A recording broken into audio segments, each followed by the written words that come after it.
ఆప్యాయంతు మమాంగాని walk ప్రాణశ్చక్షుశ్రోత్రమథో బలమింద్రియాణి చ సర్వాణి సర్వం బ్రహ్మోపనిషదం మాహం బ్రహ్మ నిరాకుర్యాం మామా బ్రహ్మ నిరాకరోత్ అనిరాకరణమస్త్వనిరాకరణం మే అస్తు తదాత్మని నిరతేయ ఉపనిషత్సు ధర్మా తే మయి సంతు ఓం శాంతి శాంతి శాంతి 216వ పేజీ 13వ ఖండం 3వ మంత్రం సయ ఏషోణిమాం ఐతదాత్మ్యమిదగుం సర్వం తత్సత్యం స ఆత్మా తత్వమసి శ్వేతకేతో ఇతి భూయ ఏవ మా భగవాన్ విజ్ఞాపయత్వితి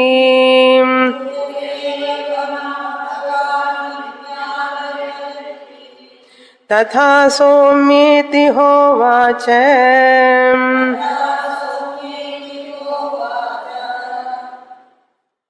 ఉద్దాలకుల వారు తన పుత్రుడైనటువంటి శ్వేతకేతువుకు సద్విద్యను క్షుణ్ణంగా తెలియజేస్తున్నారు. ఈ సత్ అనేటువంటిది మనం తెలుగులో ఉనికి అని అంటాం. దానికి రూపం లేదు, దానికి మరణం లేదు, జన్మ లేదు.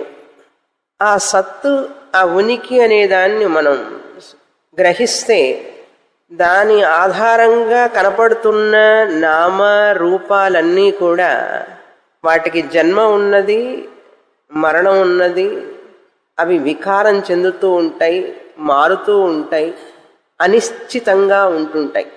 నిశ్చితంగా ఉండవు అవి. ఏమిటవి అంటే నామరూపాలు. నామరూపాలంటే ఏమిటండి అంటే ఇది క్లిప్పు నామరూపం. క్లిప్ అనే పేరు, క్లిప్ అనే రూపం. పుస్తకం అనే పేరు, పుస్తకం అనే రూపం. ప్రతి వస్తువు మనం చూసేవన్నీ కూడా దానికి ఒక రూపం, దానికి ఒక పేరున్నది. అందుకనే దీనికి ప్రపంచం అని పేరు. ఈ సృష్టిలో మనం చూసే మొత్తానికి కూడా ప్రపంచం అని పేరు. అంటే ఏమిటి? ప్రకర్షేణ పంచవిధ ప్రపంచ.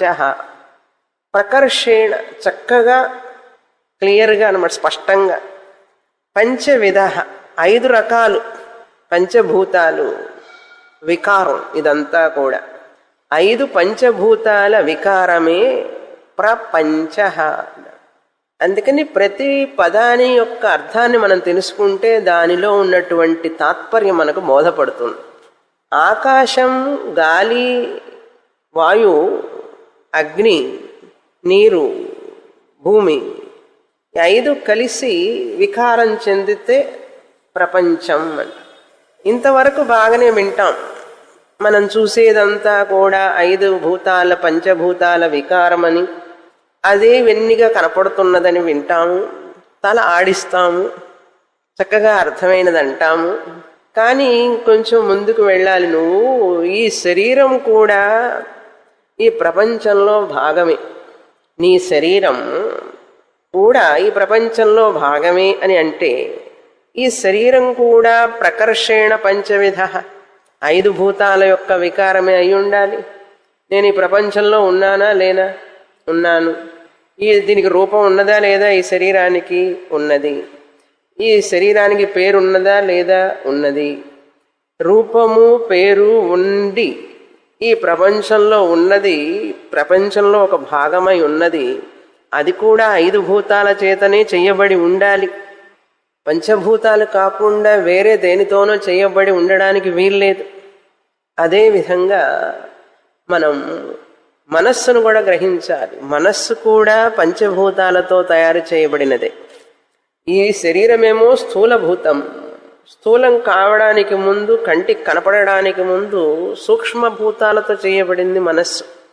సూక్ష్మభూతాలు కంటికి కనపడవు, సూక్ష్మభూతాలు కంటికి కనపడవు, అందుకని సూక్ష్మం అంటాం. స్థూల భూతాలు కంటికి కనపడతాయి. అవి కనపడినప్పుడు ఈ స్థూలంది కూడా కంటికి కనపడుతున్నది. మనస్సు అందుకే కంటికి కనపడదు. మనస్సు కంటికి కనపడుతుందా? కనపడదు. ఎందుకంటే సూక్ష్మభూతాలు కంటికి కనపడవు. సూక్ష్మభూతాల చేత చేయబడింది గనక మనస్సు కూడా కనపడదు. అందుకనే మనస్సు సూక్ష్మ శరీరానికి చెందినది. మనకు 3 శరీరాలు ఉన్నాయి, ఒక్క శరీరమే కనపడుతున్నది. స్థూల శరీరం మాత్రమే కనపడుతుంది, కానీ సూక్ష్మ శరీరం కనపడదు. సూక్ష్మ శరీరమే కనపడకపోతే కారణ శరీరం ఇంకేం కనపడుతుంది? కనుక ఈ విషయం సత్ అనేటువంటిది ఆధారం ఈ నామరూపాల వెనకాల ఉన్నది. ఉన్నది ఉన్నది ఉన్నది అనే తత్వాన్ని తెలియజేయడం కోసం ఉద్దాలకుల వారు ఒక ఉదాహరణ చెప్పారు.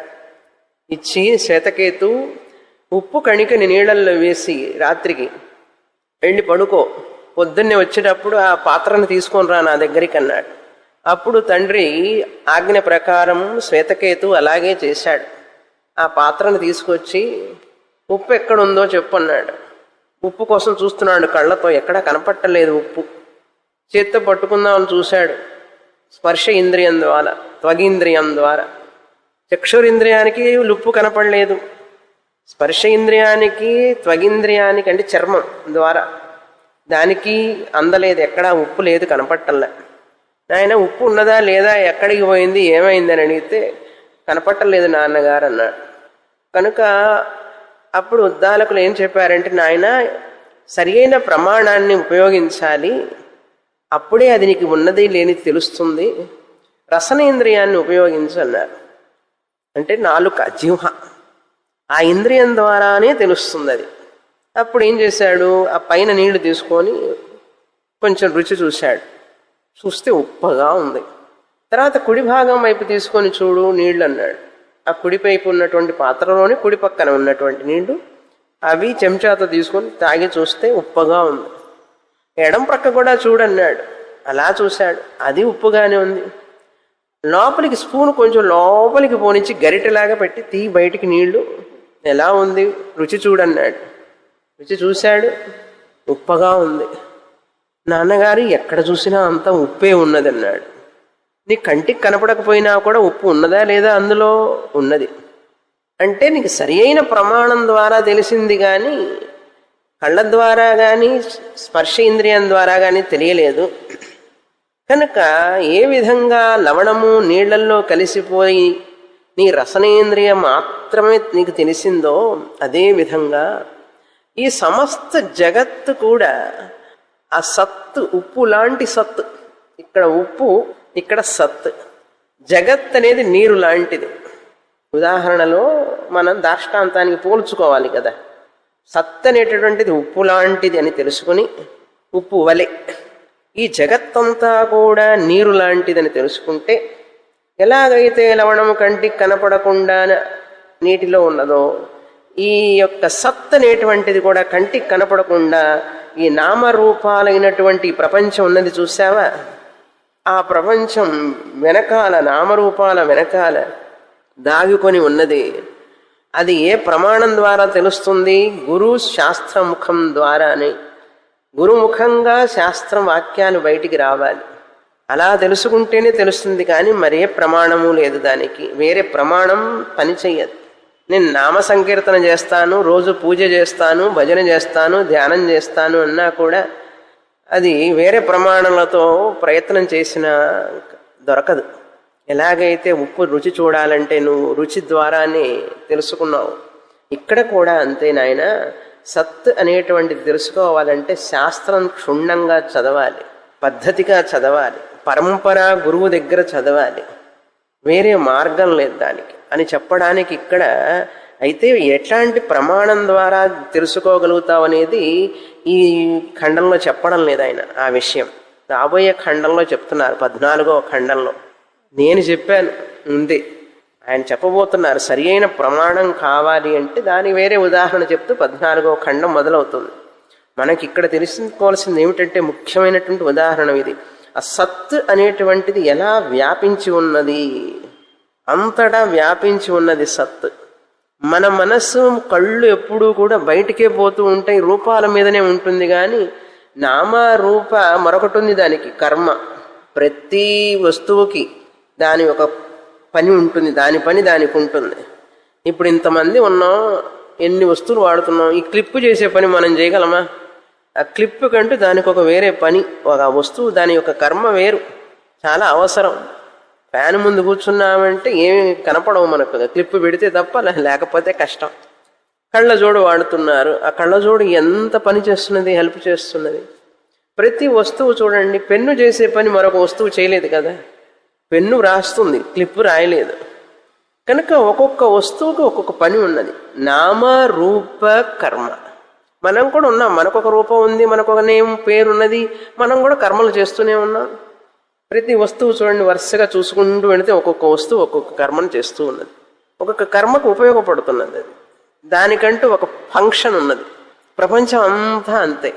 అంత మాత్రాన అది సత్యం కాదు నాయన.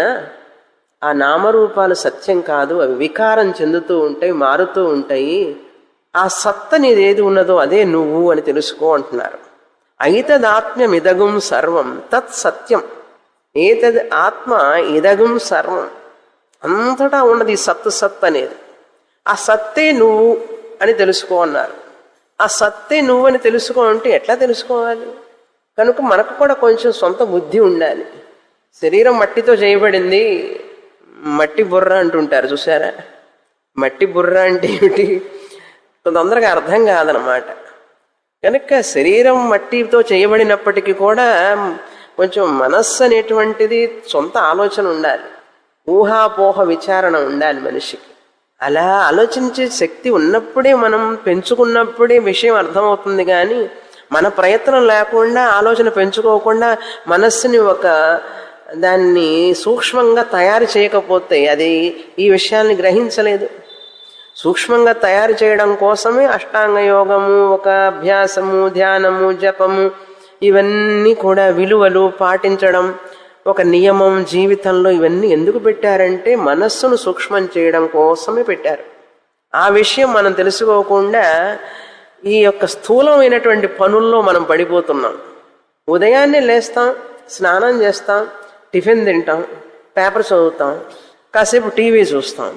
ఈ లోపల ఏమొస్తుంది, మళ్ళీ ఆకలి వస్తుంది, లంచ్ టైం అయిపోతుంది, మళ్ళీ అన్నం తింటాం, కాసేపు రెస్ట్ తీసుకోవాలనిపిస్తుంది, పడుకుంటాం, మళ్ళీ టీవీ ప్రోగ్రామ్ స్టార్ట్ అవుతుంది, క్రికెట్ మ్యాచ్ జరుగుతోంది, చూస్తాం. మళ్ళీ ఏమవుతుంది, సాయంత్రం అయ్యేటప్పటికి 2 ప్రోగ్రాంలు చూసేటప్పటికే మళ్ళీ ఆకలి అవుతుంది, అరిగిపోతుంది కదా, అది ఆకలి అవుతుంది. మళ్ళీ భోంచేస్తాం. ఇక్కడ పొట్ట నిండిపోగానే ఏమవుతుందంటే బ్లడ్ సర్క్యులేషన్ తగ్గిపోతుంది, ఈ బ్రెయిన్లో తగ్గిపోయి పొట్ట దగ్గరికి పోతుంది ఆ బ్లడ్ సర్క్యులేషన్. ఎందుకంటే పని చేయించాలి కదా, తిన్నది అరగాలి కదా. అక్కడికి పోయేటప్పటికి ఏమవుతుందంటే డ్రౌజీనెస్ వచ్చి నిద్ర వస్తుంది. అయిందా? Lunch, breakfast, lunch, dinner, sleep, మధ్య మధ్యలో టీవీ, ఫోను, వ్యవహారం, మాట్లాడటం అని సరిపోయింది. టైం లేదండి అంటాడు. దేనికి టైం లేదట? యోగాభ్యాసం చేయడానికి టైం లేదు, జపం చేయడానికి టైం లేదు, ధ్యానం చేయడానికి టైం లేదు. ఆధ్యాత్మిక సాధనలు వచ్చేటప్పటికీ క్యాజువాలిటీ, చేయడానికి వీలు కావడం. అన్నీ చేస్తాం. ఎవరైతే అష్టాంగ యోగ అభ్యాసం కానీ, జపం కానీ, ధ్యానం కానీ ఒక నియమ నిష్టలు లేకుండా ఉంటారో వాళ్ళకి శాస్త్రం వంట పట్టదు, పట్టదు, పట్టదు అంటుంది శాస్త్రం. కృష్ణ పరమాత్మే చెప్తారు. అందుకని కొంచెమైనా మనిషి తనకంటూ ఒక ఆధ్యాత్మిక సాధనలో మెలగాలి. అలా మెలుగుతూ ఉన్నప్పుడే మనిషి ఏదో ఒక అభ్యాసం, నీకు ఇష్టమైనది తీసుకో, నీకు ఏది చేయాలనిపిస్తే అది రిలీజియస్ యాక్టివిటీస్ అంటారు. పెద్ద ఎత్తున చేయలేకపోయినా కొంచెమైనా చేయాలి. అలా చేసినప్పుడే మనిషికి ఈ యొక్క సూక్ష్మతని గ్రహించేటటువంటి అన్నీ వస్తాయి. కర్మయోగం అని పేరు పెట్టారు, దానికి ఉపాసనా యోగం అని పేరు పెట్టారు. అలా చేయగా మలం పోయి, రాగద్వేషం పోయి, మనస్సులో విశాలత పెరిగి, మనస్సులో కొంచెం ఏకాగ్రత పెరిగి ఈ విషయాన్ని తెలుసుకుంటాం. ఇప్పుడు ఏ విషయం ఎలా తెలుసుకోవాలంటే, ఆ సత్తు నువ్వే అన్నారు, తత్ సత్ త్వమసి అన్నారు. అయిపోయింది, ఆయన చెప్పడం అయిపోయింది. మనం ఏం చెయ్యాలి ఇప్పుడు? నేనే ఎట్లవుతాను ఆ సత్తుని అంటే మీకు చెప్పాను, నేను మళ్ళీ గుర్తు చేస్తున్నాను టాపిక్ కనుక. నేను ఉన్నాను, నేను ఉన్నాను అంటున్నావు. పుష్పం ఉన్నది, అది ఉన్నది, ఇది ఉన్నది, ఆమె ఉన్నాడు, ఆమె ఉన్నది, అతను ఉన్నాడు. ఈ ఉన్నాడు ఉన్నాడు ఉన్నాడు ఉన్నది అనేది కంటికి కనపడకపోయినా కూడా మనిషి రూపంగా ఉన్నది, క్లిప్ రూపంగా ఉన్నది. ఆ ఉన్నది అనేటువంటిది పుష్పరూపంగా ఉన్నది. పుష్పం కాసేపు ఉంటే వాడిపోతుంది, ఎండిపోయిన తర్వాత, వాసన పోయిన తర్వాత పుష్పం ఎండిపోయి ఉన్నది. పూలన్నీ రాలిపోయిన తర్వాత దారం ఉన్నది. అట్లా ఉన్నది అని మిగులుతుంది చివరికి. ప్రతిదీ కూడా ఉన్నది ఉన్నది అని మిగులుతుంది చివరికి. అది ఉన్నది, ఇది ఉన్నది. ఆ ఉన్నది అనేదాన్ని మనం వస్తువు ద్వారా గ్రహించగలమే కానీ ఉన్నది అనేదాన్ని శుద్ధ సత్తుని గ్రహించలేదు మనస్సు. కష్టం. అందుకని భగవంతుడు మనకి నామరూపాల ద్వారా సత్తుని గ్రహించు అన్నాడు. బయట వస్తువుల్లో గ్రహిస్తానండి. ఇప్పుడు నా విషయానికి వచ్చేటప్పుడు అంతా సత్తే అన్నారు కదా. ఇదగుం సర్వం ఆత్మ తత్ సత్యం. ఆత్మయే సత్యము, సత్, సత్తే ఆత్మ, అదే నేనన్నారు. అప్పుడు నేను అనేది సత్ ఎలా అని తెలుసుకోవాలంటే నేను ఉన్నాను. ఆ ఉన్నాను అనేది ఇక్కడ ఉన్నదా లేదా? He is, you are, I am. నేను ఉన్నాను, ఐ యామ్, యామ్నెస్. ఉన్నది అనేది ఫస్ట్ పర్సన్లో, ఉత్తమ పురుషలో నేను ఉన్నాను. సెకండ్ పర్సన్లో, మధ్యమ పురుషలో అతడు ఉన్నాడు, ఆమె నీవు ఉన్నావు. అతడు కాదు, నీవు ఉన్నావు. మధ్యమ పురుష ఏకవచనం. నీవు ఉన్నావు. ఉన్నావు సత్. ఆ ఉన్నావు అనేది సత్. థర్డ్ పర్సన్కి వెళ్ళండి. ఉత్తమ పురుష, మధ్యమ పురుష, ప్రథమ పురుష. ప్రథమ పురుష అంటే అతడు ఉన్నాడు, ఆమె ఉన్నది, కార్పెట్ ఉన్నది, అది ఉన్నది, ఇది ఉన్నది. ఉన్నది, ఉన్నావు, ఉన్నాను. ఉన్నది, ఉన్నావు, ఉన్నాను. ఉన్నది, ఉన్నావు, ఉన్నావును, ఉన్నాను, ఉన్నది, ఉన్నావు. ఆ ఉన్నావు అనేది త్వమసి అన్నారు. ఇక్కడ ఉద్దాలకుల వారు ఏమన్నారు? ఇప్పుడు ఆ సత్ ఇదగుం సర్వం యదయం ఆత్మ తత్ సత్యం, అదే సత్యం. తత్ సత్యం త్వం, నువ్వు. ఆ సత్తు అనేటువంటిది నువ్వు అన్నాడు. ఇప్పుడు నువ్వు అనగానే మీరేం తెలుసుకోవాలి? మీ పేరు, రూపం, మీ యొక్క భార్య, భర్త, తండ్రి అనేదాన్ని పక్కన పెట్టాలి. ఎందుకని? నామరూపాలు కర్మ కనుక వాటికి సంబంధం లేదు. ఇప్పుడు నేను ఎప్పుడైతే ఉద్దాలకుల వారు త్వమ్మసి అన్నప్పుడు ఆ త్వమ్ అనేది దేనికి చెప్తున్నది? ఇక్కడ దేనికి చూపిస్తున్నాం? ఉనికికి చూపిస్తున్నాం. ఉనికికి చెప్తున్నాం కానీ నీ రూపానికి, నీ పేరుకు చెప్పడం లేదు. అందుకని నేనేం చేయాలప్పుడు? గురువు గారు నువ్వే ఆ సత్యం అన్నప్పుడు నేను అనేది నామ రూప కర్మని పక్కన పెడితే నేను ఈ పేరుతో ఉన్నాను, ఈ రూపంలో ఉన్నాను, ఈ కర్మ చేస్తూ ఉన్నాను. ఆ ఉన్నది తీసుకోవాలి కానీ రూపం, నామ, కర్మ తీసేయకూడదు. తీసేయాలి. ఎలా తీసేయాలి? ఫిజికల్గా తీసేయలేం, బుద్ధిపూర్వకంగా అర్థం చేసుకోవాలి. అంతేకాని ఈ తీసేయంటే ఈ శరీరాన్ని పారేస్తామా, ఈ రూపాన్ని తీసేస్తామా? మళ్ళీ రూపాన్ని ఇది తీసేస్తే నువ్వు ఉన్నదాన్ని ఎట్లా తెలుసుకుంటావు? ఉదాహరణకి చిన్మయానంద స్వాముల వారు ఒక ఉదాహరణ చెప్తారు. చీకట్లో వెళుతూ బ్యాటరీ లైట్ వేసుకొని వెళుతున్నాడు. వెళ్ళేటప్పుడు సడన్గా వాడికి బ్యాటరీ లైట్ ఏం కంపెనీ చూద్దాం అనుకున్నట్ట. చీకటిలో, గాఢ చీకటిలో, అంధకారంలో వెళుతూ లైట్ వేసుకుని వెళుతూ ఉన్నప్పుడు ఈ బ్యాటరీ లైట్లో బ్యాటరీలు ఏ కంపెనీ, ఎవరిడి కంపెనీయా, నిప్పో కంపెనీయా, ఏం కంపెనీ అని చెప్పి మూత తీశాడు. బ్యాటరీ లైట్ లేదు, కనపడలే. అట్లా ఉంటుంది మన పని. అందుకని శరీరం నేను కాదు అని చెప్పి శరీరాన్ని క్షీణింపజేసుకోకూడదు, శరీరాన్ని నిర్లక్ష్యం చేయకూడదు. ఎట్లాగైనా నేను మనసుని కాదు కదా, మనసు ఎట్లా పోతే నాకేం లే, మనసును అందుకని ఆపేయడం ఇట్లాంటివి చేయకూడదు. ఇది బ్యాటరీ లైట్ లాంటిది, బ్యాటరీ లాంటిది. పిచ్చివాళ్ళు తెలియక మనసును ఆపేయాలిట. ఈ శరీరాన్ని దాన్ని మరీ తపస్సు అని చెప్పి శరీరాన్ని క్షీణించుకునే వాళ్ళు ఉన్నారు, శుష్కింపజేసుకునే వాళ్ళు ఉన్నారు, అతిగా చేస్తారు. కృష్ణ పరమాత్మ ఏమన్నాడు, అతిగా తినేవాడికి యోగం రాదు, అతిగా నిద్రపోయేవాడికి రాదు, అసలు నిద్రపోని వాడికి రాదు, అసలు తినని వాడికి రాదన్నాడు. కనుక మనుషులందరూ అతిగా చేస్తారు, ఏది చేసినా ఇటు పక్కనన్నా ఉంటారు, అటు పక్కనన్నా ఉంటారు, అసలన్నా చెయ్యరు, చేస్తే అతిగా చేస్తారు. అందుకని మనం తెలుసుకోవాలి, ఇప్పుడు నేను ఉన్నాను. ఆయన మధ్యమ పురుష ఏకవచనంలో చెప్పారు, తత్తు త్వమసి, నీ ఉన్నావు అన్నారు. ఆయన నువ్వు ఉన్నావు, అది సత్యమై ఉన్నావు అన్నప్పుడు నేను ఎట్లా చెప్పుకోవాలి? అది నేను ఉన్నాను ప్రథమ ఉత్తమ పురుషుడిగా చెప్పుకోవాలి. నేను ప్రథమ అనేటువంటిది థర్డ్ పర్సన్. ఇంగ్లీష్లో ప్రథమ అని చెప్పాం కాబట్టి ఫస్ట్ పర్సన్ అనకూడదు. ఫస్ట్ పర్సన్ ఇంగ్లీష్కి అది మనకు ఇంగ్లీష్ భాషలో కొన్ని ప్రాబ్లమ్స్ ఉన్నాయి. నేను ఉత్తమ పురుషుణ్ణి, మధ్యమ పురుష, ప్రథమ పురుష అంటే థర్డ్ పర్సన్. అతను ఉన్నాడు. గురువు గారు నువ్వు ఉన్నావని చెప్పినప్పుడు నువ్వు ఆ సత్యమే అయి ఉన్నావు అన్నప్పుడు బృహదారణ్యక ఉపనిషత్తు చెప్తుంది, అవును నేనే ఆ బ్రహ్మాన్ని అని చెప్పి శిష్యుడు చెప్పాలి. అహం బ్రహ్మ అస్మి, అహం బ్రహ్మ సత్ అస్మి, సద్బ్రహ్మ అస్మి, చిద్ సత్ చిత్ అహం అస్మి అని చెప్పాలి. అంతేగాని గురువు గారికి తిరిగి మళ్ళీ చెప్పకూడదు తత్ త్వమసి. గురువు గారు చెప్పారు కదా నువ్వు ఆ సత్యమే అయి ఉన్నావు. ఎస్ గురువు గారు మీరు చెప్పింది సత్యం, నువ్వే అసత్యం అని గురువు గారికి చెప్తే కొంచెం ఆ గ్రామర్ అన్నా తెలిసి ఉండాలి కదా, అవునా? అందుకని తత్ త్వమసిని గురువు గారు చెప్తూ ఉన్నారు. బృహదారణ్యానికి వెళ్తాం తర్వాత, దీని తర్వాత అక్కడే మహావాక్యం ఏంటంటే అహం బ్రహ్మాస్మి. అంతవరకు వెయిట్ చేస్తామండి అంటారా?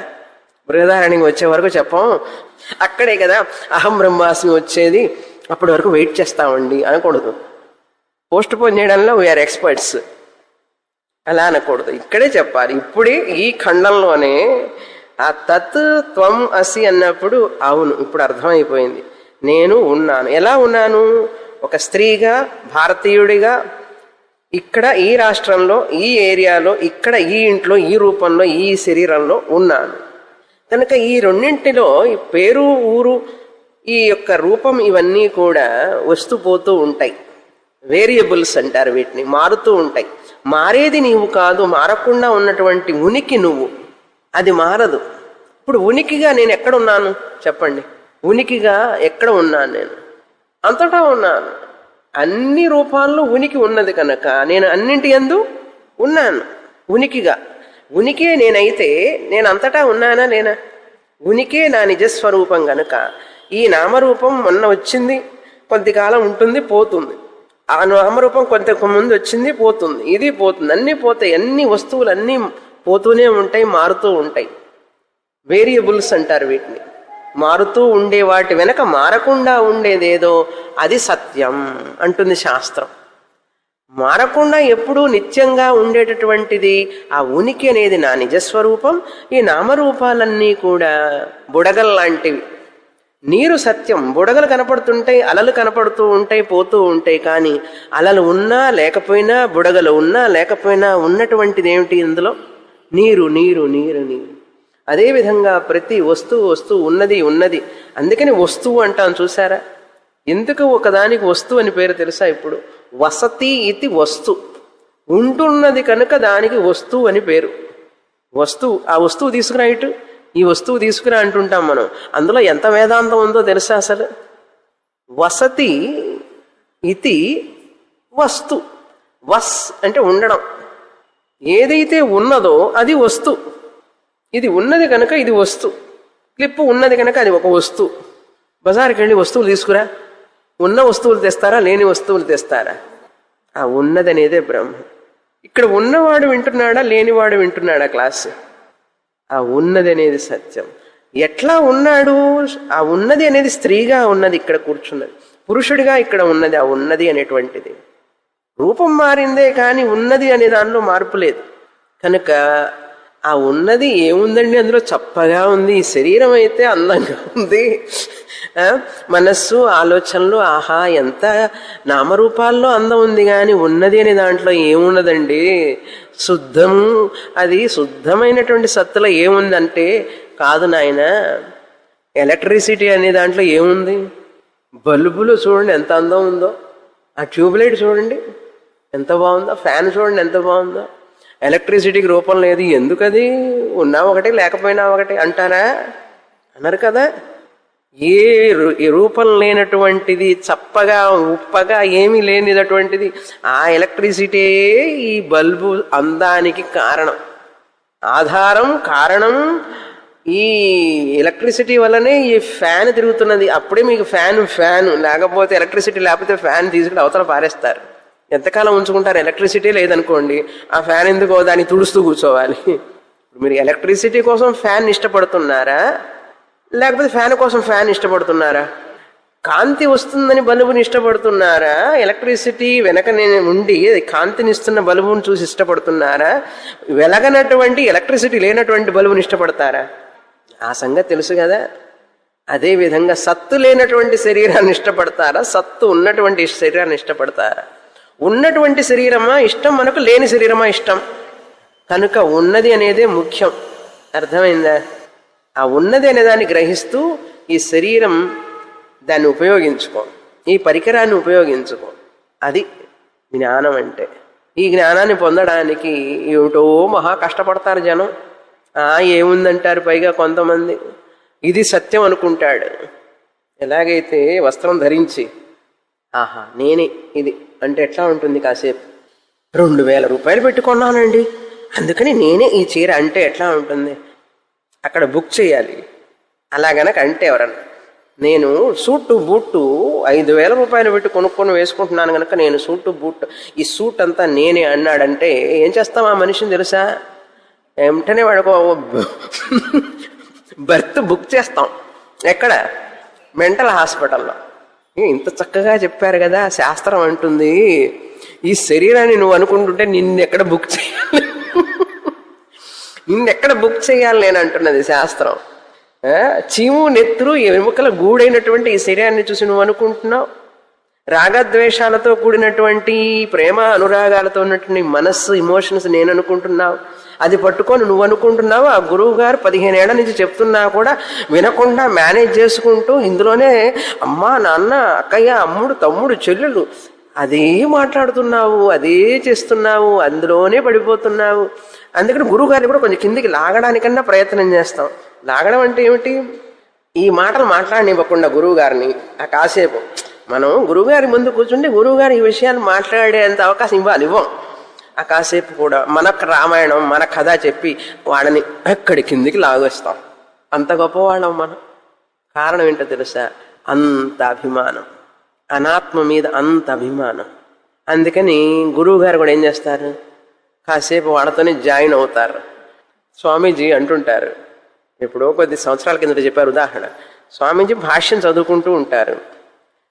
ఆయన కూర్చొని చదువుతూనే ఉంటారు. ఎప్పుడు చదువుతూ ఉంటే ఒక స్టూడెంట్ వస్తుంది. ఆల్రెడీ 60 ఏళ్ళు ఆవిడకి, 65 ఏళ్ళు, 70 ఏళ్ళు. అంటే ఆవిడకి కోడలు వచ్చి ఉంటుంది. ఆమె ఏం చేస్తుందంటే వచ్చి కూర్చొని కోడల గురించి చెప్తూ ఉంటుంది. కోడల గురించి చెప్తూ ఉంటే పాపం స్వామీజీ వెళ్ళమని చెప్పి అనలేరు. ఎందుకంటే భిక్ష తీసుకొని వచ్చింది. భిక్ష తీసుకొని వస్తే ఇప్పుడు వెళ్ళం, ఆ విషయం వద్దంటేనేమో భిక్ష రాదు నెక్స్ట్ మంత్. అందుకని నాకు అదంతా వినాలి. పాప స్వామి అయ్యో ఇన్ని పేజీలన్నీ ఎప్పుడు చదువుతానని కూర్చునేవాళ్ళు. ఇట్లాంటి సమస్యలన్నీ గురువులకు ఉంటాయి. మీకు తెలియదు ఎన్ని సమస్యలు ఉంటాయో గురువులకి. మరి శరీరం నిలుపుకోవాలి కదా, భిక్ష కావాలి, భిక్ష తినాలి. ఒక భిక్ష కోసం వచ్చి పాప ఆయన సమయాన్ని అంతా తీసుకుంటే ఏం చేస్తారు? ఇట్లా ఎంతమంది అత్తగారులు వచ్చి ఎన్ని గంటలు, ఎన్ని వారం నెలలు సరిపడి ఎన్ని సమయం వృధా అయిపోయి ఉంటుంది పాప. అయినా సమయం ఇస్తూనే ఉన్నారు. కనుక శిష్యుడు కూడా ఒకసారి ఇస్తారు, 2 సార్లు ఇస్తారు, 3 సార్లు ఇస్తారు, ఎదుగుతాడులే అని చెప్పి సంవత్సరాల తరబడి వచ్చి అవే కబుర్లు చెప్తూ ఉంటే గురువు గారు కూడా ఏం చేస్తారు? ఇది ప్రారంధం అనుకోని, ప్రారంధం అంతే, ఇట్లాగే జరుగుతుంది అనుకుంటారు. ఇంకా ఆ పైకి గురువు గారికి ఉన్న వైరాగ్యం చాలక ఎక్స్ట్రా వైరాగ్యం వస్తుంది. అది సంగతి చెప్తున్నా ఉదాహరణకి. కనుక మనం ఎంతెంత అనాత్మ విషయాలు మాట్లాడుతూ ఉంటే అంత సత్యత్వాన్ని ఇస్తున్నట్టు అనాత్మకి, దానికి సత్యత్వాన్ని ఇస్తున్నాం.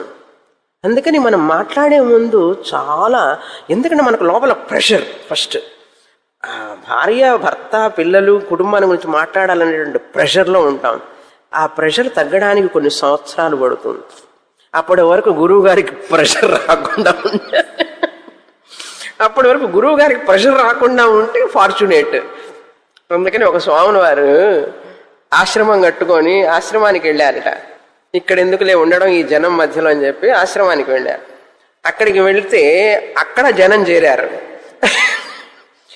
కొన్ని లక్షలు పెట్టి ఆశ్రమాన్ని కట్టి అక్కడ జనం చేరారు. చేరేటప్పటికి ఏం చేశారు ఆ స్వాముల వారు, ఆ ఆశ్రమాన్ని కూడా వదిలిపెట్టేసి పక్క ఇంకొక ఊరికి వెళ్ళిపోయినారు దూరంగా. ఆశ్రమానికి పోయి జనం అడిగారట, ఎక్కడున్నారండి స్వాముల వారు అంటే, ఇక్కడ రెస్ట్ కోసం అని చెప్పి ఇంకో ఆశ్రమానికి వెళ్ళారు. స్వాముల వారు రెస్ట్ కోసం అని చెప్పి వేరే ఆశ్రమానికి వెళ్ళారట అన్నారు. రీసెంట్గా ఒక స్టూడెంట్ చెప్తోంది ఒక స్వాముల వారి గురించి. ఆశ్చర్యపోయినా నేనే, ఇంత ఆశ్రమం కట్టుకొని ఇక్కడికి వెళ్ళి ఉండడానికి అక్కడ అందరూ ఉంటున్నారు, ఎక్కువ మంది ఉంటున్నారండి, ప్రశాంతత లేదని చెప్పి వేరే ఆశ్రమానికి ఎక్కడో వెళ్ళిపోయినారట. అప్పుడప్పుడు వచ్చి వెళుతూ ఉంటారు, ఏం గొడవ చేస్తున్నారు అని. అందుకని ఆశ్రమాల్లో ఉన్నా కూడా ప్రశాంతత లేదు మనిషి. కనుక జ్ఞాని అయినవాడు ఎక్కడ ఎంత ఏమి జరుగుతున్నా కూడా ఇది అంతా కూడా మాయ, అనాత్మ అని చెప్పి పట్టించుకోకుండా ఉండడంలోనే ఉన్నది గొప్పతనం. లైక్ జనకుడిలాగా. అంతేకాని ఎక్కడికి పోయినా కూడా సంసారమే. దూరపు కొండలు నునుపు, నున్నగా ఉన్నదన్నట్ట. దగ్గరికి వెళ్ళి చూడు, తెలుస్తుంది ఎంత నున్నగా ఉన్నదో. ఈ ఆశ్రమం కాదని చెప్పి ఆశ్రమానికి పోయినాడు అన్నాడు. ఈ శ్రమం వద్దని చెప్పి ఆ శ్రమానికి పోతే అది ఒక శ్రమం అయిపోయింది. నాయన తత్ త్వం అసి శ్వేతకేతో అన్నాడు. అన్న తర్వాత ఇప్పుడు అర్థమైందా ఉనికి? ఎవరు ఉనికి? ఆత్మ, సత్యం. ఆ సత్యం ఎవరు? ఆత్మ, నేనే. నేనెవరిని? పంచకోశ విలక్షణ, శరీరత్రయ విలక్షణ, అవస్థాత్రయ విలక్షణ. అహమస్మి బ్రహ్మ, అహమస్మి, అహమస్మి బ్రహ్మ, అహమస్మి. విషయం తెలిసిపోయింది. ఈ విషయం ఊరిపోవాలి మనస్సులో. ఇది పరమ సత్యం అని ఊరిపోవాలి. రమణ మహర్షుల వారు సద్దర్శనంలో అడుగుతారు.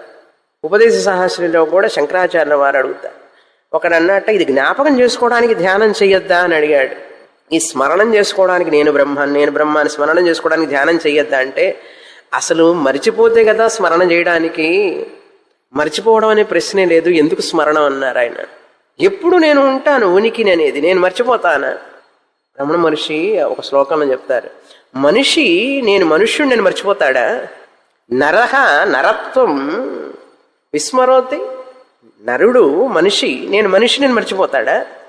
ఏమండి స్వామిని, అప్పుడప్పుడు నేను మనిషిని మర్చిపోతాను స్వామిని అని ఎక్కడన్నా ఉందా? ఆ సమస్య ఉన్నదా? లేదు కదా. అలాగే ఆత్మనని తెలిసిన తర్వాత నేను ఆత్మను కాదు అని ఒకసారి మర్చిపోతానేమో, గుర్తుపెట్టుకుందాం అని చెయ్యాలా? ప్రతి జ్ఞానం వెనకాల ఆత్మ చైతన్యం, ప్రతి వస్తువు యొక్క అనుభవానికి వెనకాల ఆత్మ చైతన్యం నేనే అయి ఉన్నాను. అంతటి నిష్ఠ రావాలి మనిషి. అది వచ్చే వరకు అహర్నిశలు మనిషి ఆ చింతన చేస్తూనే ఉండాలి. సొంతంగా చింతన చేయకూడదు, శాస్త్రం గురుముఖంగా చేయాలి. ఇంతవరకు ఇది చెప్పారు. ఇక్కడ చాలా ముఖ్యమైన ఉదాహరణ ఇది. ఇది సత్తును నిరూపించడానికి చెప్పబడినటువంటి ఉదాహరణ. తర్వాత ఖండంలో చెప్పబోతున్నారు, అది చదువుతాం. ఈ ఖండం కూడా శాస్త్ర ప్రమాణం ఎంత అవసరం అనే విషయానికి ఉదాహరణ.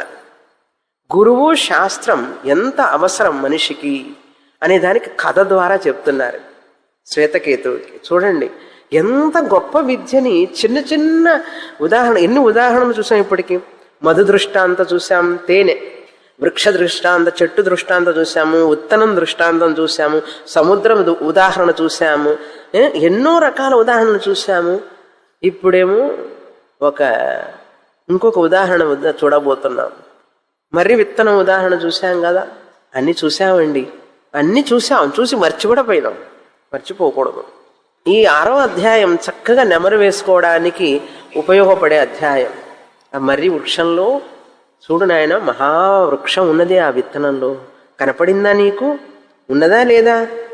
సరే, ఇప్పుడు ఏమంటారు నాన్నగారు? ఇంకొక కొంచెం చెప్పండి నాన్నగారు, ఇంకా మీరు ఇదే సాగదీస్తుంటే ఎట్లా? చెప్తాను ఉండు. 14వ ఖండం 218వ పేజీ. యథా సౌమ్య పురుషం గాంధారిభ్యః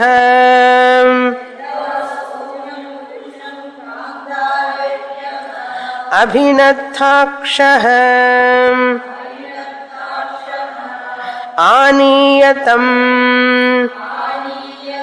తతోతి జనే విసృజేత్ స యథా తత్ర ప్రాంగ్వా ఉదంగ్వా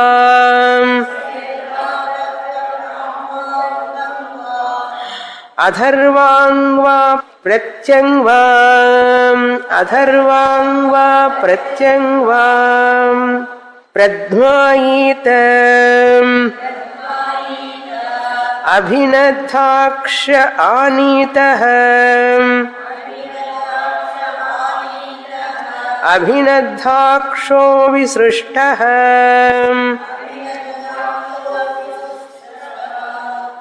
సినిమా సీరియల్, ఇప్పుడు సీరియల్ కాదు సినిమా.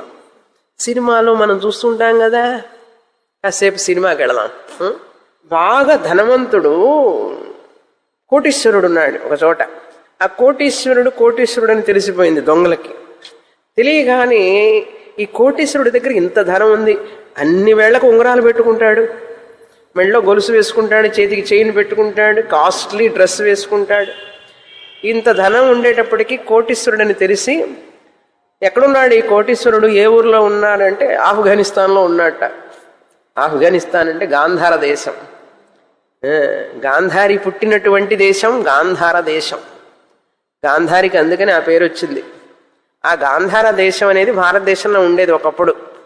అది విభజన అయిపోయి ఆఫ్ఘనిస్తాన్గా అయిపోయింది. ఇప్పుడు అక్కడ అంత ప్రాబ్లమ్స్ ఆఫ్ఘనిస్తాన్లో. ఆ ఆఫ్ఘనిస్తానే గాంధార దేశం. ఆ గాంధార దేశంలో ఉన్నట్ట ఈ ధనవంతుడు. దొంగలు ఏం చేశారంటే, తస్కరులు, దొంగలను ఏమంటాం, చోరులు అంటాం, తస్కరులు అంటాం. తస్కరించేవాళ్ళు, ధనాన్ని తస్కరించేవాళ్ళు. కిడ్నాప్ అంటారు చూసారా, ఎత్తుకుపోయినారు ఈయన్ని. ఆ ధనంతో అన్ని ధనం కోట్ల రూపాయలు, వజ్రాల ఉంగరాలు కదండి, వజ్రాలు వైఢూర్యాలతో ఉన్నటువంటివి, ఎంత కాస్ట్లీ అవన్నీ కూడా విలువైనటువంటివి. అందుకని ఆ ధనంతో పాటు ఆయన దగ్గర చాలా ధనం ఉంది, దానితో పాటు ఆయన్ని కిడ్నాప్ చేశారు, ఎత్తుకుపోయినారు. ఎత్తుకుపోయేటప్పుడు ఎలా ఎత్తుకుపోతారు తెలుసా, పెద్ద పెద్ద గుండాలు కళ్ళకి గంతలు కట్టి ఎత్తుకుపోతారు. ఎందుకంటే ఎడిపోతున్నాడో తెలియకూడదు. అక్కడికి పోయిన తర్వాత మళ్ళీ ఫోన్ చేసి ఎవరికైనా చెప్తే నేను ఫలానా రూట్లో వచ్చానని చెప్తే వాళ్ళు వెంబడి పడి వస్తారు. అందుకని వాళ్ళు ఏం చేస్తారు, కళ్ళకి గంతలు కట్టి, చాలా సినిమాలు చూసుంటారు అట్లాంటివి, గంతలు కట్టి తీసుకుపోయినారు. గంతలు కట్టి తీసుకుపోయి ఎక్కడికి పోయినారు, పెద్ద ఎడారిలోకి పోయినారు, అడవిలోకి, పెద్ద అడవిలోకి పోయినారు, చిట్టడవిలోకి పోయినారు. పోయి ఈ కళ్ళ గంతలతోనే వాడిని చెట్టు కట్టేశారు. అంటే ఎవరని తెలియకూడదు కదా, దొంగలు ఎవరైనా రేపు మళ్ళీ గుర్తుపడతాడు కదా. అందుకని ఫోటోలు వేస్తే, పేపర్లో వేస్తే వీడే నన్ను పట్టుకున్నాడని చెప్పి అంటాడు. అందుకని కళ్ళకు గంతలు కట్టేసి, మళ్ళీ కళ్ళకు గంతలు కడితే విప్పుకుంటాడు కదా, అందుకని చేతులు కూడా కట్టేశాట. చేతులు కట్టేసి కళ్ళకు గంతలు కట్టి, అయితే నోరు కట్టేయలేదు. ఇప్పుడు వాళ్ళు ఏం చేస్తారంటే నోట్లో గుడ్డ ముక్కలు పెట్టేసేసి అది మాట్లాడకుండా చేస్తారు. అది వేరే, కొంచెం అది ఆ పని చేయలే లక్కీగా. చేతులకు కట్టేసి, కళ్ళకు కట్టేసి తీసుకువెళ్ళి అడవిలో చెట్టుకు కట్టేసి ఉంగరాలు అన్నీ తీసేసుకొని, మొత్తం ఉన్న ధనం అంతా తీసుకొని చెట్టు కట్టేసి పరారైపోయినారు. వాళ్ళు వెళ్ళిపోయినారు. వెళ్ళిపోతే ఏం చేస్తున్నాడు, ఇటు అటు కళ్ళు చూస్తున్నాడు, అటు ఇటు, కుడివైపు ఎడంవైపు. ప్రాంగ్వా అధరాంగ్వా అంటే ఈ కుడివైపు అంటే దక్షిణం వైపు, పశ్చిమం వైపు, ఈ మూడు దిక్కులా చూస్తున్నాడు. అంటే వెనక వైపు దిక్కు చూడటానికి లేదు కదా, చెట్టు కట్టేశారు. తూర్పు వైపు, పడమర వైపు, దక్షిణం వైపు చూస్తున్నాడు. ఉదంగ్వా అంటే ఉత్తరం వైపు, పడమర వైపు, దక్షిణం వైపు చూస్తున్నాడు. ఎవరన్నా వచ్చి రక్షిస్తారేమో అని చెప్పి అరుస్తున్నాడట పెద్దగా. నేను ఇట్లా, నన్ను దొంగలు తీసుకొచ్చారు, నన్ను కట్టేసేశారు, నా చేతులు కట్టేశారు, నా కళ్ళు కట్టేసేశారు, నాకు తెలియడం లేదు నేను ఎక్కడున్నానో, నన్ను రక్షించండి అని చెప్పి అరుస్తున్నాడు పెద్దగా. అరుస్తుంటే అప్పుడు ఎవరో ఒక మహానుభావుడు అట్లా వెళుతూ ఉన్నాడు. ఈ శబ్దం చెవుల్లో పడింది. పడి అటువైపు వచ్చాడు. ఆయన వచ్చి ఏం చేశాడు, చేతులు విప్పాడు, కళ్ళకి గంతలు విప్పాడు. విప్పి అతను అడిగాడు, నేను ఫలానా ఊర్లో ఉంటాను, గాంధార దేశం, ఇప్పుడు ఎట్లా వెళ్ళాలి, ఎటు దక్షిణం వైపు, ఎటు ఉత్తరం వైపు, ఎటు పశ్చిమం నాకు తెలియడం లేదు, ఈ యొక్క కారు అడవిలో నేను ఎలా వెళ్ళాలి గాంధార దేశం అంటే, అప్పుడు ఆ వ్యక్తి చెప్పాడు, నాయన ఈ యొక్క మార్గం గాంధారం వైపు తీసుకువెళుతుంది, ఇట్లా వెళ్ళు అన్నాడు. అది ఈ మంత్రం. ఇప్పుడు చూడండి, యథా సౌమ్య, ఏ సౌమ్య శ్వేతకేతు, ఏ విధంగానైతే గాంధారేభ్య పురుషం అభినద్ధాక్ష ఆనీయ, గాంధార దేశానికి చెందినటువంటి పురుషుణ్ణి, వ్యక్తిని అభినద్ధాక్ష, కళ్ళు గంతలు కట్టేసి కళ్ళు కనపడకుండా చేసి, ఆనీయ తెచ్చారు వీళ్ళు దొంగలు, తం తతో అతిజనే విసృజేత్, జనం సంచారం లేని చోట కట్టేసేశారు, చెట్టుకి విసృజేత్ వదిలిపెట్టేశారు, ఆ చెట్టుకి కట్టి వాడిని వదిలిపెట్టేసి వెళ్ళిపోయినారు. అతిజనేత్ అంటే జనసంచారం లేని చోట, జనసందోహం లేని చోట కట్టేసి వెళ్ళిపోయినారు. విసృజేత్ సహా యథా తత్ర తత్ర, ఆ సమయంలో ఈ యొక్క దొంగల చేత విడవబడిన వాడయి అతి శోక సముద్రంలో మునిగినటువంటి సహా తత్ర, ఆ చోట్లో, ఆ స్థలంలో, ప్రాంగ్వా ఉదంగ్వా, అవన్నీ సంధి కలిసి ఉన్నాయి, అక్కడ స్ప్లిట్ చేసుకోవాలి. ప్రాంగ్వా, ఆ యొక్క దిక్కులు చూస్తూ ఉన్నాడు అతను. వదిలిపెట్టిన తర్వాత ప్రాంగ్వా, ఆ సమయంలో తూర్పు దిక్కున చూస్తూ, ఉదంగ్వా ఉత్తరాభిముఖుడై ఉత్తర వైపు చూస్తున్నాడు, అటు ఇటు చూస్తున్నాడు. అధరాంగ్వా పశ్చిమాభిముఖంగా చూస్తున్నాడు. అధరాంగ్వా అంటే పశ్చిమం, ఉదంగ్వా అంటే ఉత్తరం వైపు, ప్రాంగ్వా అంటే తూర్పు వైపు. ఇలా చూస్తూ అరుస్తున్నాడు. అభినద్ధాక్ష, నేను చోరులచే బాధపడుతున్నాను, నన్ను ఇక్కడ వదిలిపెట్టిపోయినారు వాళ్ళు, వారి వల్ల నేను ఇక్కడికి వచ్చి ఉన్నాను, నన్ను ఇక్కడికి తీసుకొచ్చారు. అనీత, వాళ్ళ చేత ఇక్కడికి తీసుకురాబడినాను అని చెప్పి అరుస్తున్నాడు పెద్దగా. అప్పుడే కదా రక్షిస్తారు ఎవరైనా, ప్రాబ్లం చెప్తే కదా, పెద్దగా అరుస్తే కదా తెలుస్తుంది అవతల వాళ్ళకి. ఇవన్నీ చెప్తున్నాడు. విసృష్ట, నన్ను వదిలిపెట్టారు వాళ్ళు ఇక్కడ, నన్ను రక్షించండి అని దీనుడై ప్రద్మాయిత అంటే దిగులుతో, విచారంతో, దీనంతో ఒక ధ్వని చేస్తున్నాడు, అరుస్తున్నాడు, ఏడుస్తూ అరుస్తున్నాడు అన్నమాట. అలా ఈ ప్రకారంగా ఉన్నప్పుడు తస్య యథాభినహనం ప్రముచ్య ప్రబ్రూయాత్ ఏతాం దిశం గంధారాః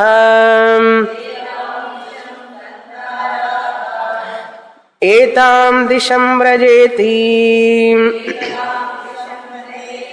సహ గ్రామాద్ గ్రామం పృచ్ఛన్ పండితః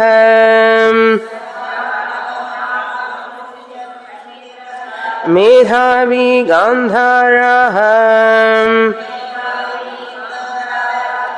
ఏవ ఉపసంపద్యేత ఏవమేవ ఇహ ఆచార్యవాన్ పురుషో వేద తస్య తావదేవ చిరం యావన్న విమోక్షే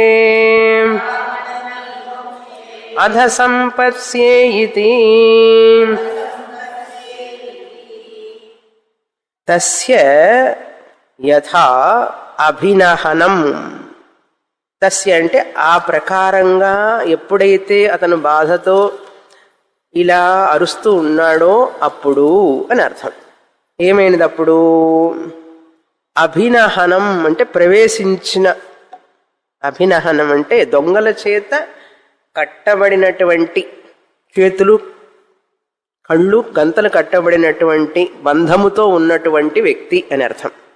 ఆ వ్యక్తిని ప్రముచ్ఛ ప్రబ్రూయాత్, ఒక వ్యక్తి దగ్గరికి వచ్చి, ఆప్తుడైనటువంటి వ్యక్తి దగ్గరికి వచ్చి రక్షించాలనే కోరికతో ఉన్నటువంటి వ్యక్తి, పాపం కరుణామయుడు ఎవరో అతను, ఇతను బాధపడుతున్నాడు అని చెప్పి కరుణతో దగ్గరికి వచ్చాడు.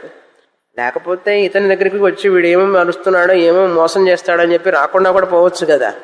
ఎంతో కరుణ ఉంటే కదా మనకెందుకులే, వాళ్ళ దగ్గరికి పోతే మనల్ని ఏమైనా చేస్తాడో అని చెప్పి పోతే ఏం చేస్తాం. అందుకని ఎంతో కరుణ ఉంటే తప్ప అవతల వ్యక్తిని రక్షించాలనే భావన ఉండదు మనిషి. చాలా మంది కూడా యాక్సిడెంట్లు అవుతూ ఉంటే మనకెందుకులే, అది పోలీసుకి వేసాము మనం వెళ్ళిపోదాం అని చెప్పి పోతారా లేదా? అట్లా కాకుండా పాపం ఆయన దగ్గరికి వచ్చి ప్రముచ్ఛ ప్రబ్రూయాత్, అతన్ని ఆ బంధాల నుంచి విముక్తుణ్ణి చేసి ప్రముచ్ఛ ప్రబ్రూయాత్ చెప్పాడు. ఏమని చెప్పాట అన్నారు. ఆయన ఏమని చెప్పాడు, ఇలా అడుగుతున్నాడు. అతను ఆల్రెడీ ఈయన విన్నాడు, ఈ అరుపులన్నీ విన్నాడు. నేను గాంధారంలో ఉంటాను, నన్ను ఇట్లా పట్టుకొచ్చారు దొంగలు, నన్ను ఈ విధంగా వదిలిపెట్టారని చెప్పేశాడు. ఆయనకు అర్థమైపోయింది అంతా కూడా. ఎప్పుడైతే కట్లు విప్పంగానే నాయన మీ గాంధార దేశం నువ్వు ఇట్లా వెళ్ళాలి అన్నారు.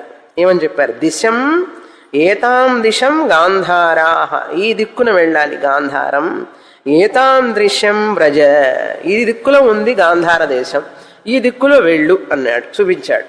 ఇది ఈ విధంగా చెప్పాడు. చెప్పిన తర్వాత ఏమైంది, విన్నాడు.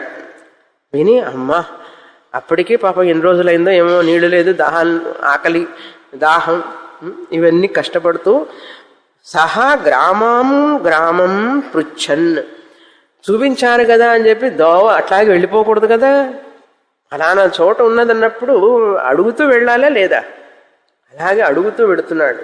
అక్కడక్కడ ఆగి మనం కూడా ఎక్కడికైనా వెళ్ళాలంటే ఒక్కొక్క జంక్షన్లో అడుగుతాయి, ఏమండి ఈ రూట్ ఎటు వెళుతుంది, ఎందుకంటే ఒకే రోడ్డు వెళుతూ ఉంటుంది కానీ పాయలు వస్తాయి కదా, బైపాస్ రోడ్డు అడ్డ రోడ్లు అంటారు చూసారా, ఇటు పోతేనేమో రూటే మారిపోతుంది, అటు పోవాలి, ఎటు పోవాలి తెలియాలి కదా, అక్కడ అడగాలి.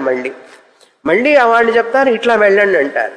అక్కడ దాకా వెళ్ళిన తర్వాత మళ్ళీ అక్కడ 2 రోడ్లు వస్తాయి, నేరు రోడ్డుగా వెళ్ళేటప్పుడే పాయలు వస్తాయి. అందుకని గ్రామాన్ పృచ్ఛన్, ప్రతి చోట అడుగుతూ ఉండాలి. గ్రామాన్ పృచ్ఛన్, అట్లా అడిగేవాడు ఎవరంటే పండిత, కాస్త బుద్ధి ఉన్నవాడు అని అర్థం, మట్టి బుర్ర కాదు, శ్రవణ వాన్ అని అర్థం. ఆయన చెప్పిన మాట విన్నది విన్నట్లుగా చేయకూడదు. ఆవిడెవరో పుస్తకంలో చూసి వంట చేసినట్లు, పుస్తకం చూసి వంట నేర్చుకుంటోందట. అన్నీ పెట్టింది, అన్ని స్టవ్ మీద పెట్టింది, అన్నీ చేసింది, కానీ ఉడకడంలే. ఏమిటయ్యా ఉడకడం లేదంటే, భర్త ఆఫీస్ నుంచి వచ్చాడు, అన్నం కాలేదు, కూర కాలేదు, సాంబారు కాలేదు. ఆయన అడిగాడు వచ్చి, భర్త వచ్చి ఏం చేశామంటే అన్నీ పెట్టానండి కానీ ఉడకడం లేదన్నాడు. తర్వాత భర్త అడిగాడు, అసలు అగ్గిపుల్ల తీసుకుని వెలిగించావా అన్నాడు. అది పుస్తకంలో రాయలేదు కదా అందట ఆవిడెవరో. అట్లా చేయకూడదు కదా, అందుకని ఆయన ఇట్లా వెళ్ళు అన్నాడని చెప్పి రోడ్డు మీద వెళ్ళిపోవడమైనా ఏమిటి, వెళుతూ విచారించి వెళ్ళు అని అర్థం. అందుకని పండిత, తెలివిగలవాడు, పండిత అంటే శ్రవణ శక్తి ఉన్నవాడు, విన్నదాన్ని గ్రహించి కరెక్ట్గా చెయ్యాలి, ప్రాపర్గా చెయ్యాలి. మేధావి, మనన శక్తి ఉండాలి. ఊహాపోహ విచారణ, మేధావి అంటే ఊహా అపోహ విచారణ. ఏమో ఈ రోడ్డు వెళుతుందో లేదో అయినా అడిగి చూద్దాం. అందుకని కొంతమంది అడ్రస్ ఇస్తే సరిగ్గా చేరలేరు, ఆ టైంకి ఆ ప్లేస్కి చేరరు. కొంతమంది కరెక్ట్గా చేరతారు. ఎవరు చేరతారు? పండిత మేధావి అయితే చేరతాడు. లేకపోతే వచ్చామండి అంతదాకా వచ్చేసి వెనక్కిపోయినాం. ఎందుకు వెనక్కిపోయినావు? అడ్రస్ అడగడం తెలియదా?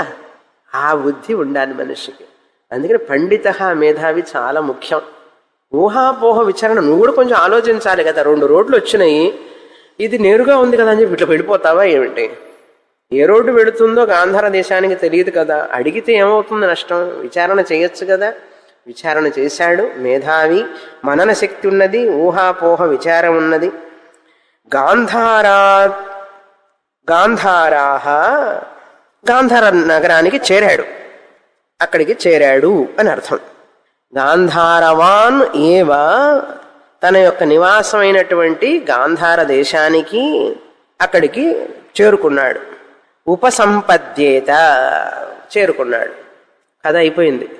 కథ అయిపోయింది. ఇప్పుడు మనకేం చెప్పదలుచుకున్నారు ఉద్దాలకుల వారంటే, అదే విధంగా నాయన ఏవమేవ, ఈ విధంగానే ఆచార్యవాన్ పురుషో వేద, ఆచార్యుడు ఎవరికైతే ఉంటాడో వాడే, ఆ పురుషుడే, ఆ వ్యక్తే వేద తెలుసుకోగలుగుతాడు ఆత్మతత్వాన్ని. గురువు లేకుండా, గురుముఖం లేకుండా నేర్చుకోలేరు. చాలామంది చెప్తుంటారు, చాలా మంచివాడండి ఆయన, ధర్మాత్ముడు, చాలా గొప్పవాడు, ఆయనకు అసలు అన్ని మంచి గుణాలే ఉన్నాయి. మంచి గుణాలు ఉంటే ఏమిటి? అజ్ఞానం పోవడానికి మంచి గుణాలు ఉంటే సరిపోదు, ధర్మాత్ముడైతే సరిపోదు, గురువు కావాలి. భాషా జ్ఞానం ఉంటే సరిపోదు, క్వాలిఫికేషన్ ఉంటే సరిపోదు. ఒక గురుముఖంగా చదివితేనే, ఈ వర్తను మనం అండర్లైన్ చేసుకోవాలి. ఆచార్యవాన్, ధనవాన్, బలవాన్ అంటాం చూసారా? బలం ఉన్నవాడు బలవాన్, ధనమున్నవాడు ధనవాన్, ఆచార్యుడు ఉన్నవాడు ఆచార్యవాన్. అది ఆ ఆచార్యవాన్ పురుష, ఆ వ్యక్తి మాత్రమే వేద. వేద అంటే ఋగ్వేద యజుర్వేదం కాదు, తెలుసుకుంటాడు అని అర్థం. విద్ ధాతు, వేద తెలుసుకుంటాడు. తస్య తావదేవ చిరం యావన్న విమోక్షే, ఇది కూడా చాలా ముఖ్యమైన పదం. అతను ఆ తెలుసుకున్న తర్వాత నేను సత్యస్వరూప బ్రహ్మాన్ని అని తెలుసుకున్న తర్వాత ఏ విధంగా అయితే మనం కూడా ఇవన్నీ మనం అండర్లైన్ చేసుకోవాలి. శంకరాచార్యుల వారు భాష్యంలో రాస్తారు, అక్కడ కళ్ళకి గంతలు కట్టడం, దొంగలు తీసుకుపోవడం అంటే ఏమిటవన్నీ కదా, దేనికి చెప్పారు? మనం కూడా ఈ సంసార బంధంలో మోహం అనే అంధకారం కళ్ళకి గంత కట్టుకొని, రాగా ద్వేషాలు అనే కళ్ళకి గంతలు కట్టుకొని, మన యొక్క స్వరూపమైనటువంటి గాంధార దేశం మన స్వరూపాన్ని మర్చిపోయి, మనం కామక్రోధాలనే శత్రువులకు లోనైపోవడం వల్ల వాళ్ళు మనల్ని తస్కరించారు, మన జ్ఞానాన్ని, మన పరమాత్మ స్వరూపాన్ని వాళ్ళు తస్కరించారు. అలా మన అజ్ఞానంలో, మోహంలో ఉండడం వల్ల మనం కట్టివేయబడినాం. మన స్వరూపాన్ని తెలుసుకోలేక మనం దిగులుతో, చింతతో, వ్యాధి, జర, మరణ ఈ బాధలతో కష్టపడుతున్నాం. మనం ఆక్రోశిస్తున్నాం, ఎవరన్నా వచ్చి సహాయం చేస్తే బాగుండని. వచ్చాడు గురువు, ఏదో పూర్వజన్మ పరిపాకం వలన, ప్రారబ్ధ పుణ్యం వలన గురువు వచ్చి మనకు చెప్తూ ఉంటే ఆ జ్ఞానాన్ని మనం పొంది, గురువు చెప్తున్న విషయాన్ని మళ్ళీ మనం పండిత, మేధావి విచారణ చేసి, శ్రవణం చేసి, మననం చేసి, కాలాన్ని వృధా చేసుకోకుండా ఆ సమయాన్ని శాస్త్రానికి ఇవ్వాలనే బుద్ధి ఉంటే అప్పుడు అతనికి తెలుస్తుంది విషయం. తెలుసుకున్న తర్వాత ఉంటాడు జీవన్ముక్తుడు అవుతాడు. తావదేవ చిరం, ఇంకంతవరకే. ఈ శరీరం ప్రారంభం అయిపోగానే ఈ శరీరాన్ని వదిలిపెడతాడు, విదేహముక్తి వచ్చేస్తుంది అతనికి. ఇప్పుడు విదేహముక్తుడే, జ్ఞానికి తెలుసు తాను విదేహముక్తుడని, కానీ లోకానికి ఆయన జీవన్ముక్తుడు అని చెప్పి అనుకుంటారు. తావదేవ చిరం, అంతవరకే. ఎంతవరకు? ఆ ప్రారంధం ఉన్నంత వరకే ఆ దేహంలో ఉంటాడు. ప్రారంధం అయిపోగానే ఆ దేహాన్ని వదిలిపెట్టేసి పరమాత్మలో లీనమవుతాడు. ఎలాగైతే కుండ పగలగొడితే, కుండ పగలగొట్టంగానే ఆ కుండలో ఆకాశం ఏమవుతుంది? మహాకాశంలో కలిసిపోతుంది. అదేవిధంగా తావదేవ చిరం యావన్న విమోక్షే, ఆ శరీరం అయిపోగానే, ప్రారంభం అయిపోగానే విమోక్షే అంటే విదేహముక్తిని పొందుతాడు. అధ సంపత్స్య ఇతి, ఆ పరమాత్మలో లీనమైపోతాడు.